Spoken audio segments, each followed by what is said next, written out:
여러분들의 평생의 삶 가운데 여러분들의 눈에 눈물이 마르지 않기를 축복합니다. 우리가 한 번씩 금요 기도회 때 이런 기도 제목을 가지고 기도한 적이 있습니다. 하나님, 우리 영혼의 눈물을 회복시켜 주십시오. 언제부턴가 십자가를 생각해도, 언제부턴가 골고다에 달리신 예수님 생각해도 우리 마음에 아주 감동들이 사라져 버렸어요. 근데 그 감동들이 우리 감정이 메말라 버렸나?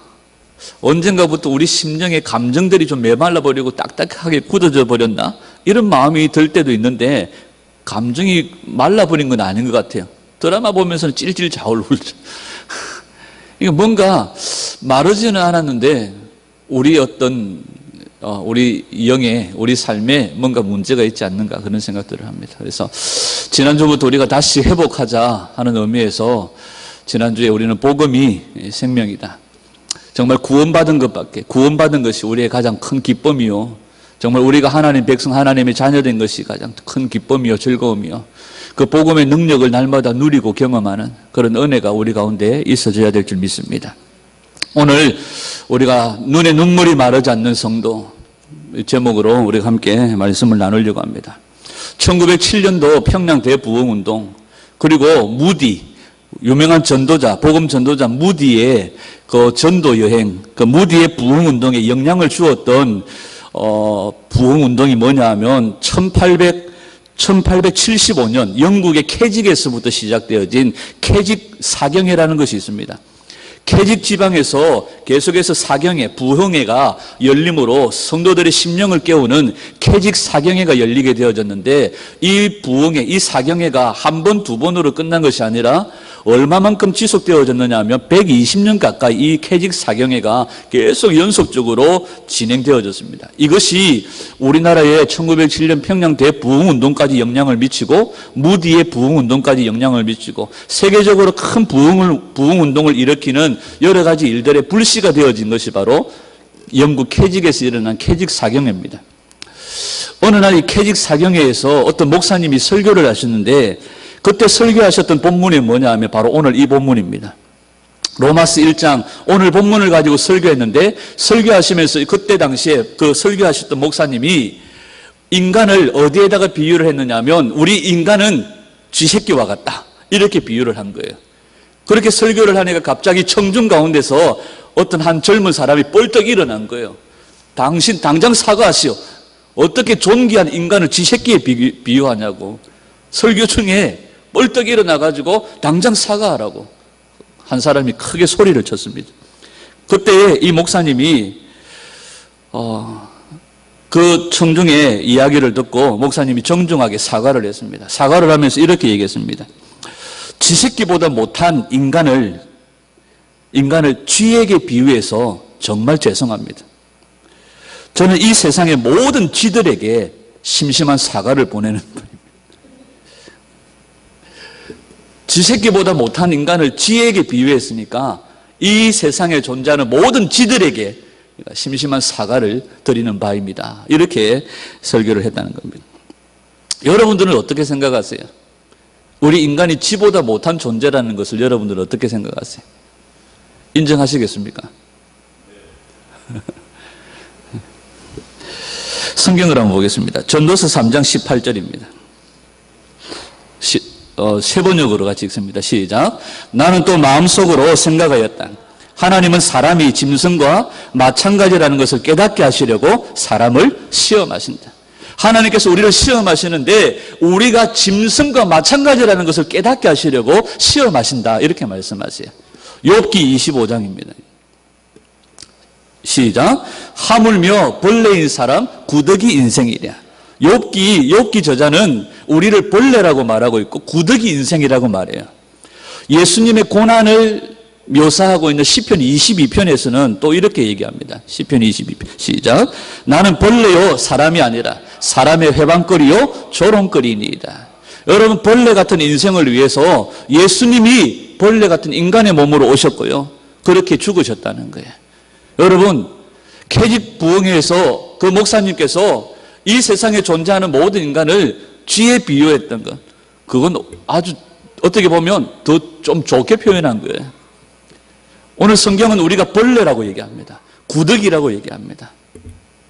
하나님께서 야곱을 향하여, 이스라엘을 향해서 뭐라고 부릅니까?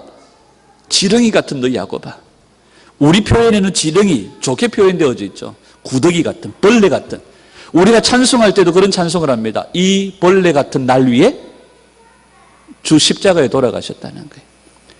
여러분, 이것이 그냥 우리 입술의 고백이 아닙니다. 그냥 어떤 수사적인 표현이 아닙니다.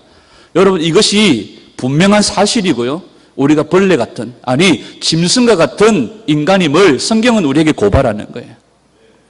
우리가 지난 시간에도 살펴보았던 것처럼 여러분, 교회 와가지고 위로받고, 교회 와가지고 칭찬받고 대접받는 것 여러분 거절하셔야 돼요. 계속적으로 우리가 복음 앞에 드러나고 고발되어지고 복음 앞에 깨어지는 일들이 일어나야 됩니다. 아니면 우리가 육신의 이 세상에서 깨어지지 않으면 언제 깨어질까요? 영원한 세상에서 깨어져 버리면 그때는 기회가 늦은 거예요. 육신의 몸을 입고 이 땅에 있을 때 코로 호흡할 때에 우리가 벌레인 것을 인정하고 인식하고 드러나야 돼요. 고발되어져야 돼요. 그래서 주님의 치료와 만져주심과 회복이 있어야 됩니다. 그렇지 않으면 영원한 세상에서 우리가 봉변을 당해요. 여러분, 인간의 진짜 가치가 뭘까요? 인간의 진짜 가치는 창조의 목적대로 살아가는 겁니다. 여러분, 골프채는 타이거 우즈와 같은 골프 선수의 손에 잡혀졌을 때에 홀인원을 날리고 그 골프채가 우즈의 손에 잡혔을 때에 그 골프채는 진짜 진가를 발휘하는 겁니다. 근데 그 골프채가 정말 과도기에 고딩들의 손에 잡혀져서 패싸움의 용도로 사용되어지면 그 골프채는 아주 살인적인 무기가 될 수 있고요. 위협적인 무기가 되어지죠. 인간의 진짜 가치는 뭐냐 하면 창조의 목적대로 사는 겁니다. 창조의 목적대로 살 때에 인간은 비록 헐레 같을지라도 정말 보잘것없는 우리 인생이 창조의 목적대로 살아갈 때에 바로 정말 존귀한 자로 회복되어지는 것이. 하나님은 우리를 뭘로 지으셨습니까? 하나님의 영광을 위해 우리를 창조하셨고 하나님의 영광을 위해 우리는 존재하는 줄 믿습니다. 여러분, 우리는 평생을 살아가면서 하나님 그분의 능력과 성품을 드러내고 하나님의 능력과 성품을 발휘하는 그런 존재로 지어졌다는 사실이죠.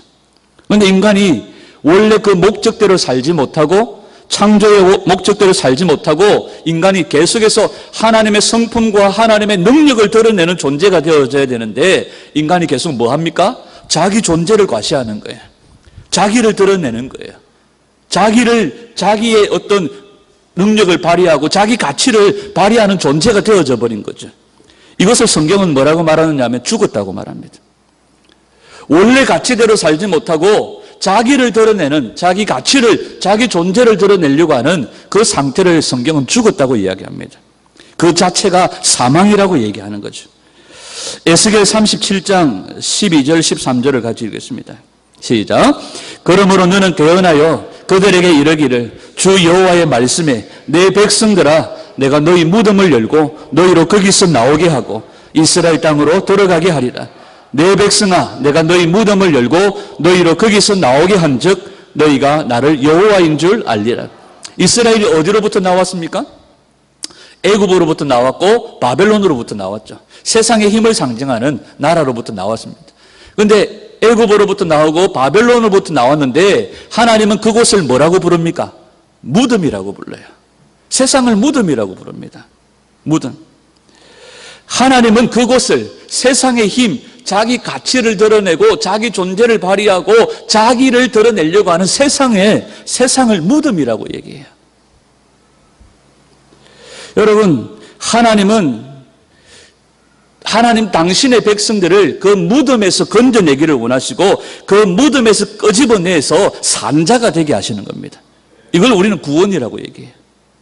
다시 말하면 하나님의 능력을 나타내고 하나님의 성품을 발휘해야 될 창조의 목적이 바로 그것인데 그렇게 살지 아니하고 오히려 자기를 과시하고 자기 가치, 자기 능력을, 자기 존재를 드러내려고 하는 인간은 죽은 겁니다. 사망입니다.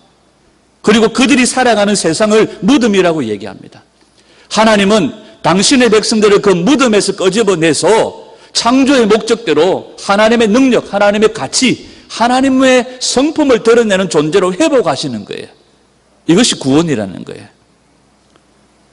더 쉽게 얘기하면 우리가 교회 다니고 우리가 예수님을 믿는다고 하면서 우리가 구원받았다고 하면서 여전히 내 자신의 가치와 내 존재, 내 능력을 발휘하려고 한다면, 다른 말로 하나님의 능력과 성품과 그분의 가치를 드러내려고 하지 않는다면 구원받지 못한 거죠. 구원받은 자는 하나님의 성품과 능력을 발휘하는 창조의 목적대로 살아가게 되어져 있다는 사실입니다.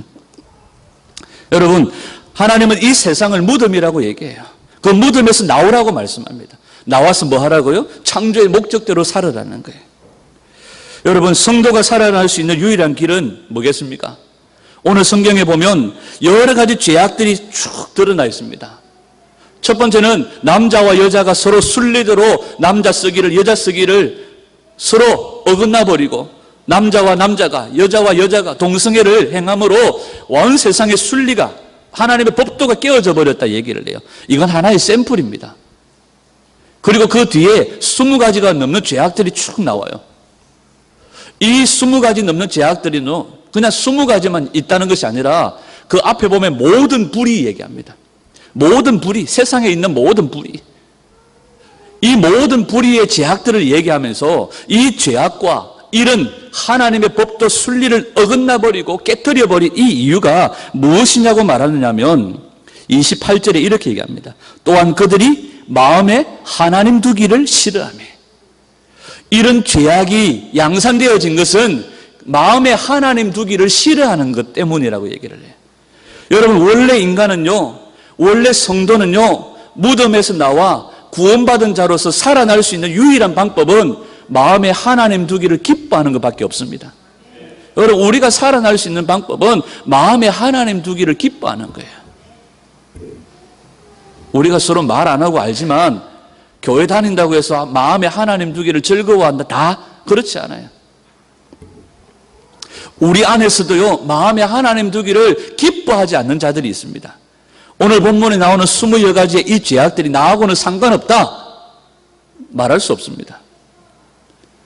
지금 지난주에도 우리가 살펴봤던 것처럼 이 로마서는 누구에게 보내진 편지입니까? 로마 교회에, 로마 성도들에게 보내진 편지입니다. 여러분, 성도가 살아날 수 있는 유일한 길은 마음에 하나님 두기를 기뻐하고 마음에 하나님 두기를 즐거워하는 겁니다. 여러분, 오늘 본문에 나와 있는 이 죄들을 보면서, 이 제목들을 보면서 그러면 우리가 이 구원받기 위해서는 이 죄들을 짓지 않으면 되겠구나, 아니면 내 속에 있는 이 죄들을 끊어버리면 되겠구나. 잘 끊어지던가요? 잘 버려지던가요? 우리가 예배를 드리면서도 우리 안에 사라지지 않는 분노와 무정함과 부패함과 우매함과 패역함과 우리 안에 여전히 예수님을 믿는다고 하면서 수근수근함과 비방함과 살인함과 도적질함이 여전히 살아서 꿈틀꿈틀하고 있잖아요. 오늘 말씀하는 것은 뭐냐면 우리 안에 있는 이 죄목들을 끊어버림으로 우리가 구원을 받자, 이게 아니에요. 여전히 우리는 죽는 날까지 죄와 싸워야 됩니다. 피 흘리기까지 싸워야 됩니다. 그러면 오늘 우리에게 주시는 교훈이 뭡니까? 내가 가능성이 없고 내가 아무런 가망이 없다는 것을 주님 앞에 자백하고 하나님 도와주십시오. 하나님 불쌍히 여겨주십시오. 하나님 긍휼히 여겨주십시오. 하나님 도와주세요. 내 마음에 하나님 두기를 기뻐하는 자로 회복되어지는 겁니다. 여러분, 우리가 마음에 하나님 두기를 기뻐하는 자가 되기 위해서는 내가 맞습니다, 주님. 내가 바로 이 제목에 바로 죄인 중에 개수가 내가 맞습니다, 주님. 내가 바로 이 죄인 중에 개수가 바로 납니다. 인정하고 내가 주님 앞에 도움을 요청하고 주님께로 내려가는 거예요. 사도 바울은 날마다 자신이 죽는다고 얘기합니다. 그냥 그것이 입술의 어떤 고백이 아닙니다. 우리가 매일매일 사도 바울처럼 매일매일 날마다 순간마다 죽어야 하는 존재인 줄 믿습니다. 여러분, 우리는 입버릇처럼 우리가 은혜로 구원받았다고 얘기합니다. 우리가 죽을 수밖에 없는 죄인이라고 얘기를 합니다. 우리는 입만 열면 나 같은 죄인 살리신 주 은혜 놀라와. 여러분, 성도들의 찬송곡 가운데 가장 어떻게 보면 최고의 1번의 찬송이 아니겠습니까? 날마다 입술로는 더 심하게 억만 죄악 가운데서 구원받았다고 얘기합니다. 그러나 우리의 삶의 모습들을 보면 그것은 그냥 입술의 고백뿐입니다. 실제로 우리에게 구원에 대한 감격이나 구원의 기쁨들이 우리 삶을 얼마나 지배하고 있는지를 살펴봐야 돼요. 정말 여러분 날마다 그 구원의 감격 속에서, 그 구원의 기쁨 속에서 정말 창조의 목적대로 하나님의 성품을 드러내고 하나님의 능력을 드러내며 살고 있는지를 살펴봐야 됩니다. 여러분, 오늘 저는 이 네 가지의 어떤 패턴을 한번 얘기하려고 합니다. 먼저 우리가 이 죄에 대한 인식이 필요해요. 아, 내가 바로 이 죄인 중에 개수다. 인식이 필요해요. 그리고 바로 이 죄목들이 내 것임을 인정해야 돼요. 여러분, 병에 걸려도요, 이 자각하지 못하는 사람들이 있습니다. 어떤 사람들은요, 몸에 큰 상처가 났는데도 고통을 못 느끼는 사람들이 있어요. 통증을 못 느끼는 사람들이 있어요. 썩어 문드러져야 그때야, 엄마야, 피가 나네. 골 맞네. 병원 가. 통증을 못 느껴요. 여러분, 우리 안에 정말 죄가 자각되어지고 하나님께로부터 벗어났다는 것이 자각되어지는 인식이 있다는 것이 은혜인 줄 믿습니다. 그 다음에요, 내가 아버지와 하나님께 죄를 지었다는 것을 인정하고요. 인정함이 필요해요. 저는 어렸을 때에 한 번씩 얘기하죠. 저는 막내라서요. 뭔 잘못을 하면 엄마가 몽둥이를 들고요. 저희 어머님 엄청 어떨 때는 잔인하셨어요. 워낙 제가 잘 도망을 가니까 어떨 때는 저희 시골집에 가운데 큰 기둥이 있습니다. 기둥에 붙들어 매놔놓고 빗자루를 맞은 적이 있습니다. 못 도망가게 묶어놓고. 그래도 도망갑니다. 근데요, 끝까지 저의 잘못에 대한 인정을 안 한다는 거예요. 저희 어머님 요새까지도 한 번씩 얘기합니다. 매를 맞으면서도, 눈물을 흘리면서도 네가 뭘 잘못했는지 알겠냐 물으면 절대로 입으로 자기 잘못한 걸 인정을 하지 않는 거예요. 끝끝내 맞다가 더 맞기 싫으니까 하는 말이 다음부터 안 하면 될까요? 그게 어떻게 보면 최고의 어떤 양봉인 거예요. 여러분, 우리가 성경에 나오는 여러 가지 이 제목들을 바라보면서 이것이 나와 상관이 없는 제목이라고 얘기합니다. 나는 하나님께서 여기에 상관되어지는 사람으로부터 나는 벗어났고 나는 구별되어졌다고 얘기를 해요. 아니에요. 이 제목에 내가 당연히 해당되는 것을 인정하셔야 돼요. 그리고 세 번째는 뭐냐 하면 자백하셔야 됩니다. 여러분, 우리가 내가 바로 비방하고 수근수근하고 우매하고 패역하여 내가 무정한 자요, 내가 정말 악독이 가득한 자라는 것을 인정한다면 이것을 주님 앞에 자백해야 해요. 주님, 내가 바로 죄인 중에 개수입니다. 주님, 내가 바로 수근수근하여 무정한 자요, 비방하는 자요, 내가 바로 악독이 가득한 자입니다. 내 입술로 자백하는 거예요. 우리나라 한국 교회 성도들 가운데서 거의 이렇게 잘못된 어떤 습관이 뭐냐 하면, 오늘 새벽에도 그런 생각이 들더라고요. 성경을 눈으로 읽는 거예요. 성경을 입으로 읽는 게 성경에 나오는 유대인들이나 히브리인들은요, 히브리식으로 성경 읽는 방법은 성경을 입으로 읽는 거예요. 우리는 눈으로 읽어요. 그런데 눈으로 읽는 습관을 고쳐서 입으로 읽게 하려면 짜증나요. 또 뭘 또 입으로, 눈으로도 잘 가는데. 그런데 우리가 평상시 가져오던 잘못된 습관이 틀렸음에도 불구하고 인정하지 못할 뿐만 아니라 그것을 시인하고 자백하지 못하는 거예요. 여러분, 우리가 우리 죄를 자각하고요, 우리가 어떤 상태인지를 자각하고 인식하고 그 죄를 인정하고 그리고 자백해야 돼요. 근데 죄의 자백으로 끝나서는 안 돼요. 죄에 대하여서 죽은 자가 되어져야 됩니다. 우리는 늘 자백하고 고백하고 끊임없이 눈만 뜨면, 눈만 감으면 주님 입술로 고백하고 자백합니다. 그런데 여전히 또 돌아와서 또 그 상태인 거예요. 무슨 뜻입니까? 죽지 않았다는 거예요. 한 번씩 얘기하죠. 지렁이를 밟으면 꿈틀해요. 왜 꿈틀한다고요? 네? 덜 죽었어 그래요. 더 세게 밟아버리면 꿈틀거리지도 못하죠. 여러분, 다시 얘기합니다. 자각이 필요합니다. 인식이 필요해요. 이 길로 가면 안 된다. 이것이 죄다. 하나님께로 벗어나서 내가 잘못된 것들을 인식하고 내가 바로 그 죄의 죄인 중에 개수임을 인정하고 하나님 앞에 그 죄를 낱낱이 자복해야 됩니다. 그리고 중요한 것은 뭐냐면 그 죄에 대하여서 죽은 자가 되어져야 돼요. 죽지 않으면 주님의 부활에 연합할 수 없고 주님의 살으심에 동참할 수가 없는 거예요. 죄에 대하여 죽은 자가 되기를 축복합니다. 이 네 가지 패턴을 가지고 우리가 한번 말씀을 나누려고 합니다. 로마서 1장 18절입니다. 로마서 1장 18절. 시작. 하나님의 진노가 불의로 진리를 막는 사람들의 모든 경건하지 않음과 불의에 대하여 하늘로부터 나타나나니. 여기서 보면 하늘로부터 나타난다. 전에 우리가 가지고 있던 개역 한글에는 쫓아난다. 뭐 이렇게 나와 있습니다. 이 쫓아 나타난다. 이 말은 하늘로부터 나타난다. 쫓아난다. 이 말은 현재 시제입니다. 현재. 이 무슨 말이냐면 지금도 죄가 있는 곳에는 하나님의 진노가 있습니다. 지금도 죄가 있는 곳에는 하나님의 보응이 있습니다. 하나님의 속성은요, 죄를 도저히 용납할 수 없는 겁니다.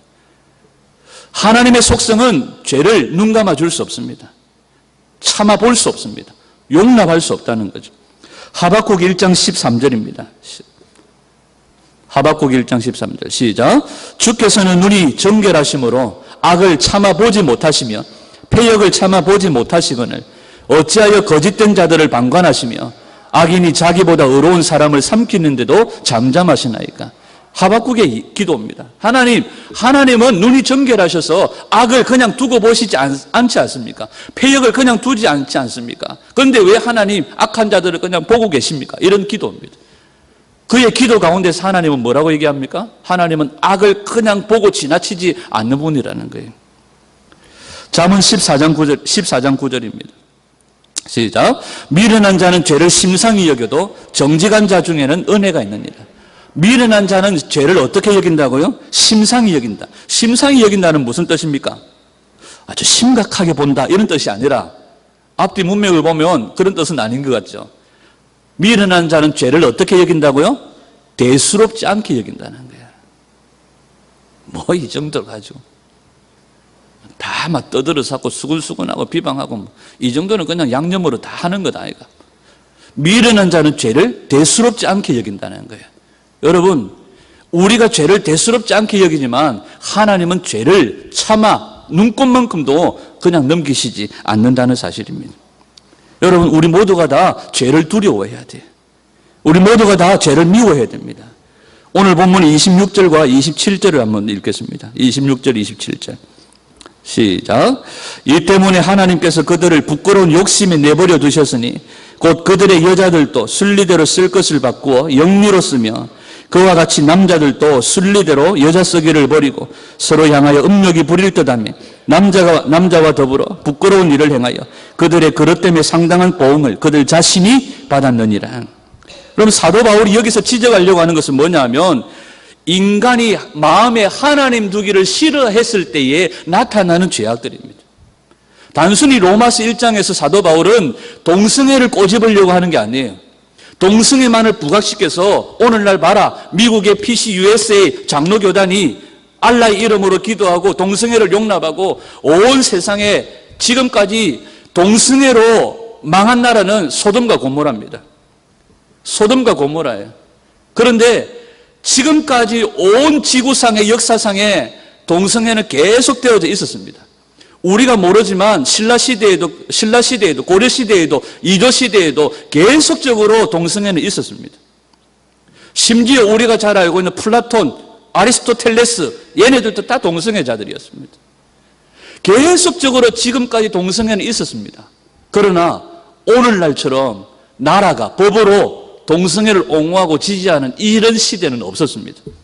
무엇을 말하는 겁니까? 죄악의 끝자락에 왔다는 거예요. 죄악의 끄트머리에 왔다는 거예요. 하나님의 때에, 임박한 진노의 때에 왔다는 거예요. 사도 바울은 로마서에서 이 문제를 부각시켜서 얘기하지만 이 문제를 주제로 다루려고 하는 건 아닙니다. 그러면 사도 바울이 하려고 하는 것은 무슨 말이냐면 하나님을 마음에 두기를 싫어했을 때에, 하나님을 마음에 두기를 싫어하는 자들에게 일어날 수 있는 대표적인 죄로 이 동성애를 꼬집고 있는 거예요. 그러면서 그 뒤에 나오는 20여 가지의 죄악들을 열거하면서 하나님을 마음에 두기 싫어하면 우리도 이렇게 될 수 있다는 거죠. 여러분, 여기에서 보면 부끄러운 욕심에 내버려 두었다. 부끄러운 욕심에 내버려 두었다 할 때 이 부끄러운 욕심은요, 원래 원어로 하면 빗나간 사랑을 얘기합니다. 남자와 남자의 사랑은요, 사랑 아니에요. 그건 욕정입니다. 그건요, 빗나간 사랑이에요.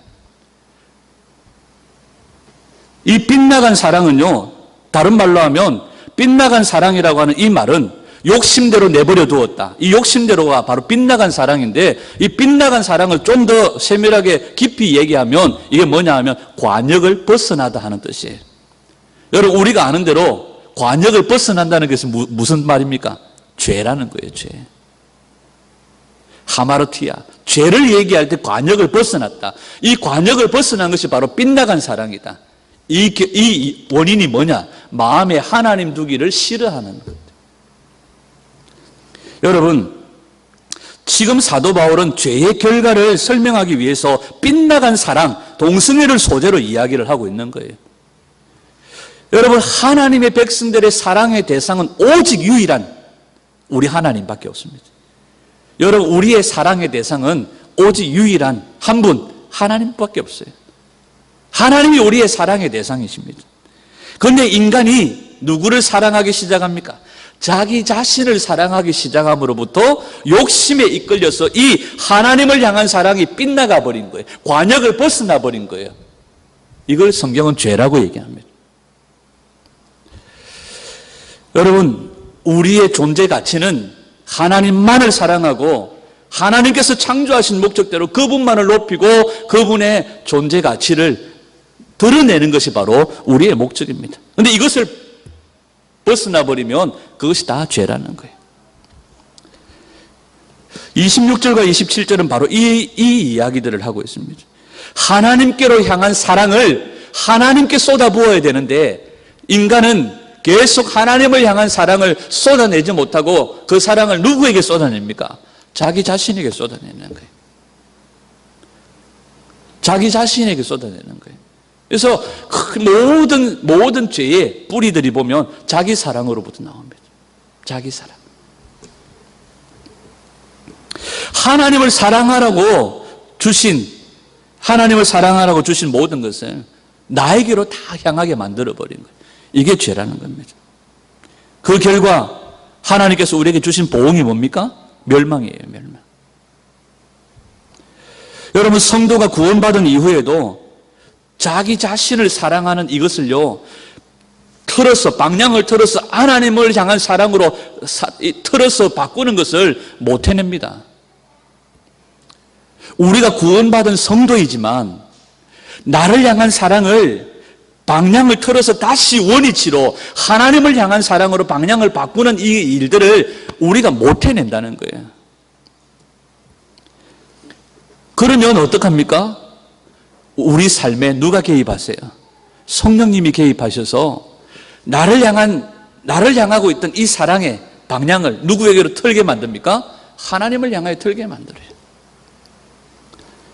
그래서 이 나를 향하고 있던 이 방향을, 사랑의 방향을 하나님께로 틀다 보니까 성령님이 개입하시고 나 자신만을 위해서 살던, 진짜 나를 위해서 살던 우리들이 내가 얼마나 불가능하고 내가 얼마나 추악하고 내가 얼마나 더러운 죄인인지를 날마다 깨닫게 하심으로 이것이 틀어지기, 다시 원위치로 돌아가게 만드는 거예요. 그러다 보니까 우리 눈에 눈물이 마를 날이 없다는 거예요. 날마다 울어야 되는 거예요. 하나님, 오늘도 나는 나를 향한 사랑으로, 자기 사랑으로 가득 차 있었군요. 하나님, 용서해 주십시오. 하나님, 오늘도 내가 말씀으로 나를 비추어 보니 내 안에 하나님 두기를 싫어했군요. 내 안에 여전히 하나님이 없었군요. 성도는 하나님을 향한 사랑으로 나아갈 때에 내가 얼마나 추악한 죄인인지를 알게 되므로 날마다 울 수밖에 없다는 거예요. 그래서 성도의 눈에 눈물이 마르지 않는 것이 은혜입니다. 여러분, 울어야 사는 겁니다. 성도는 울어야 사는 존재인 줄 믿습니다. 28절을 한번 같이 읽습니다. 28절. 시작. 또한 그들이 마음에 하나님 두기를 싫어하며 하나님께서 그들을 상실한 마음대로 내버려 두사 합당하지 못한 일을 하게 하셨으니, 자기 자신을 신으로 삼은 거예요. 그 결과 어떤 일들이 일어납니까? 합당하지 못한 일들을 하게 하셨다. 마음에 하나님 두기를 싫어한다는 그 말 자체가 바로 나를 신으로 삼았다는 거예요. 내가 스스로 신이 되어져서 내 마음대로 살겠다는 거예요. 우리가 여전히 장소만 바뀌어졌지 교회는 와 있지만 여전히 내 마음대로 내 뜻대로 살겠다는 거예요. 그래서 하나님 앞에 나올 때 목록을 가지고 나오잖아요. 하나님 이거 해 주실 줄 믿습니다. 누가 주인입니까?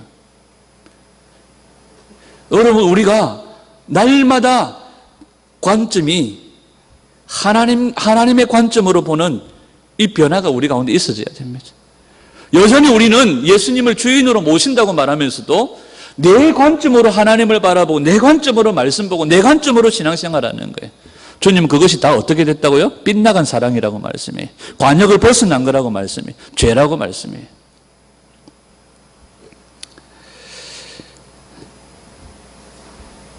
오늘 이 본문에 나오는 20개가 넘는 이 제목들을 우리가 보면서 항상 저도 그렇지만 이 중에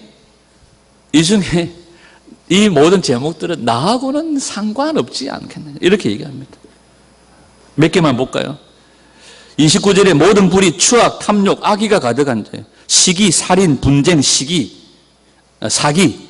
시기, 살인. 여러분, 형제를 사랑하지 않고 형제를 미워하는 것이 뭐라고 성경이 얘기합니까? 살인이라고 얘기해요. 우리 모두 다 살인자예요.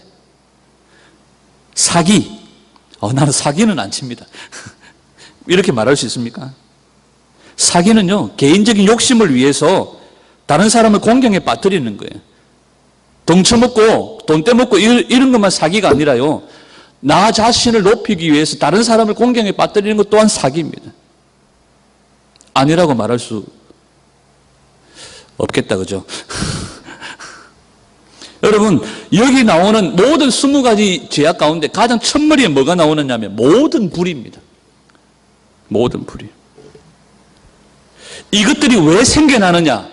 마음에 하나님 두기를 싫어하는 것으로부터 나옵니다. 하나님을 마음에 두기 싫어한다는 것은 바로 뭐 때문이냐? 이기적인 욕망입니다. 내가 신이 되어져서 내 마음대로 살겠다는 원인이 거기에 깔려 있습니다. 제 동기 가운데 나이가 조금 저보다 많은 동기가 하나 있었는데 신학교 다닐 때 우스갯소리로 그렇게 얘기하더래요. 학교 일과를 마치고 저녁에 늦은 시간에 시내 나가서 뭐 이렇게 물건을 사러 나가는데 낮에 그냥 좀 밝을 때 갔다 오지 왜 저녁에 가냐고 그러니까 그냥 우스갯소리를 한단 말 툭 튀어나온 말이 그래. 저녁에 죄 짓기 쉽잖아요. 자기는 그냥 우스갯소리를 했는데 인간의 마음속에 깔린 게 그거예요. 어두컴컴하고 밤에 어둑어둑하면 죄 짓기 쉽다는 거죠. 우리 마음속에 여전히 바벨론으로 애굽으로 돌아가고 싶은 마음들이 우리 안에 있어요. 여전히 거기에서 부추 먹고 고기 먹고 마늘 먹고 먹었던 기억들을 하면서 그곳으로 자꾸 돌아가려고 하는 거예요. 그런데 주님은 뭐라고 얘기합니까? 그곳은 무덤이라고 얘기합니다. 그 무덤에서 나오라고 말씀하는 거예요. 그 무덤에서 끄집어내기 위해서 주님이 무덤으로 들어가셨고 그 무덤을 이기시고 부활하신 줄 믿습니다. 근데 왜 자꾸 우리는 무덤 속으로 들어가려고 하는 거예요? 그러니까 주님은 계속해서 무덤에서 나오라고. 그러다 보니까 날마다 우리 자신들이 고발되어지는 거예요. 날마다 우리 자신들의 정체가 드러나는 거예요. 그러다 보니까 울 수밖에 없는 거예요. 여러분, 그렇게라도 우리가 이 땅에서 육신의 몸을 입고 있을 때 울어야 영원한 세상에서 울지 않습니다. 이 땅에서 날마다 성도는 눈에 눈물이 마르지 않아야 합니다. 여러분, 하나님의 은혜 없이도 훌륭하게 잘 될 수 있다. 교만이죠. 오늘 아침에 제가 어떤 글을 보니까 그런 글이 있더라고요. 기도하지 않고 성공했다면 그 성공으로 인해서 우리는 망할 수밖에 없습니다. 나는 아무 문제 없습니다. 나는 아무 문제 없이 잘 진행되고 있습니다. 그게 축복일까요? 내 마음에 하나님 두기를 싫어하고 내 마음에 여전히 내 자신이 주인이 되어서 사는데 우리는 장수만 교회 안에 있다고, 예배당에 우리가 발을 디디고 있다고, 우리가 구원받았다고 당당하게 말할 수 있을까요? 성경은 우리에게 얘기합니다. 구원받은 자는 창조의 목적대로 하나님의 성품과 하나님의 능력을 발휘하는 자로 회복되어지게 되어져 있다는 거죠. 우리가 큰 삶을 계속해서 추구해 나가기를 원합니다. 그러기 위해서는 우리 자신들의 죄악들을 인식해야 돼. 우리가 어디에 서 있는지를 인식해야 돼요. 우리가 지금 무덤 가운데 있다는 것을 인식해야 돼요. 그리고 내가 죄인 중에 개수임을 인정해야 돼요. 그리고 자백하는 겁니다. 여러분, 하나님, 내가 하나님의 은혜가 필요한 존재이군요. 하나님의 도우심 없이는 가능성이 없군요. 하나님, 내가 바로 그 죄인 중에 개수요. 내가 바로 그 죄인입니다. 하나님 앞에 자백하는 겁니다. 여러분, 기독교는요, 죄를 짓지 않게 하는 종교가 아닙니다. 죄를 짓지 않게 하는 종교가 아니에요. 기독교는 죄를 짓지 않게 하는 것이 목적이 아닙니다. 우리 실체를 바로 깨닫고, 우리 실체를 바로 인식하고, 인정하고, 자백하고, 죄에 대하여 죽은 자로 살아서 주님의 살으심에 연합하는 자가 바로 우리들인 거예요. 죄에 대하여 죽은 자가 되어져야 됩니다.